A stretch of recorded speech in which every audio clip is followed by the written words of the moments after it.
The genes' influence on child's intelligence.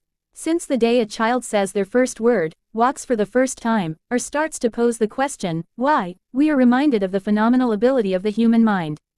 Behind every flash of curiosity and every glance of comprehension is a sophisticated dynamic interplay between nature and nurture, between the genes we receive and the worlds we make. For centuries, philosophers, educators, and scientists have debated which exerts the greater force in shaping human intelligence. Today, advances in genetics, neuroscience, and developmental psychology allow us to explore that question with unprecedented depth and clarity. The genes' influence on child's intelligence was penned to fill the space between scientific discovery and common knowledge. The book invites readers, parents, teachers, students, and curious minds to explore how genetic heritage influences a child's intellectual potential, yet insists that DNA does not determine destiny. Instead, genes set the blueprint, and environment, experience, and effort build the finished design.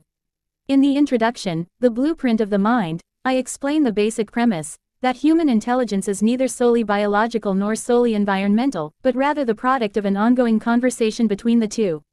Chapter 1 explores the genesis of human intelligence, charting our cognitive evolution and what it actually means to be intelligent. Chapters 2 and 3 delve into the biological underpinnings of this debate, from the function of genes and DNA to heritability studies that shed light on the genetic contribution to IQ. As the journey unfolds, chapters 4 through 10 untangle how genetics and life experiences intersect, how learning, parenting, nutrition, and even prenatal health shape the brain as it forms. Chapters 11 through 14 discuss how education, economic status, gender, and culture intersect with genetic ability and show that intelligence cannot develop unless there is opportunity. The following chapters, 15 to 17, face the moral and technological horizons, the ethics of genetic research, the similarities between man-made and natural intelligence, and the contentious notion of augmenting cognition with science.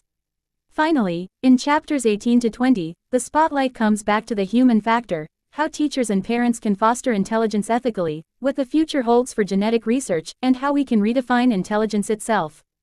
For intelligence is not just quantifiable in IQ points but also in creativity, empathy, and the capacity to adapt, learn, and love. This is not a book to put limits on but to open minds. By learning how genes affect a child's brain, we do not simply gain knowledge but compassion, the understanding to lead each child to their highest potential. Because while our genes may dictate the play, it is life, rich, untidy, and uniquely human.